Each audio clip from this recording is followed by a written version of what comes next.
It's been a wild week of explosive testimony in the high-profile murder trial of Olympic star Oscar Pistorius. The court hearing tales of reckless gunplay, police confrontations, and infidelities. ABC's Hamish McDonald has the story from Pretoria. Hamish.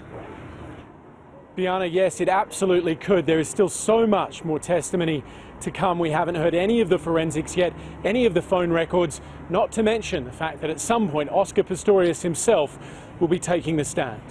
Do you understand the charge that has been read out? South Africa is calling it the trial of the century. It's been a week dominated by hours of testimony aimed at portraying Oscar Pistorius as violent and reckless with guns. He's accused of murdering his model girlfriend, Reva Steenkamp. It was like right on top of each other. Bang, bang, bang. He said, I shot her.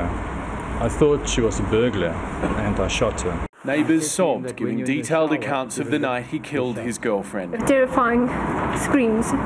Leaving Pistorius himself in tears. Just before the gunshots, it was blood-curdling. You just know that woman's life was really threatened. Emotions ran high, with his ex-girlfriend Samantha Taylor describing the Blade Runner as aggressive and unfaithful. He cheated on me with Reva Steenkamp.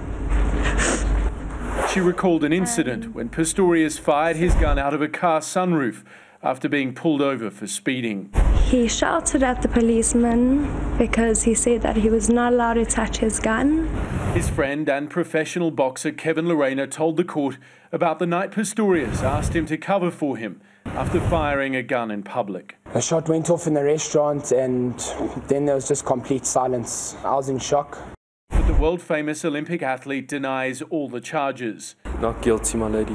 His attorneys, who argue Pistorius believed he was shooting an intruder, also spent much of the week questioning whether neighbours really heard a woman screaming. They say Pistorius would have sounded like a woman when he screamed that night. This whole trial seems to rest on the sequence of events in the early hours of Valentine's Day last year. Neighbours say they heard a woman screaming, followed by gunshots. But could it have been gunshots, followed by the screams of a man who realised he'd just made a tragic mistake? Dan? Hamish, thank you. We will, of course, continue to cover this trial right here on ABC.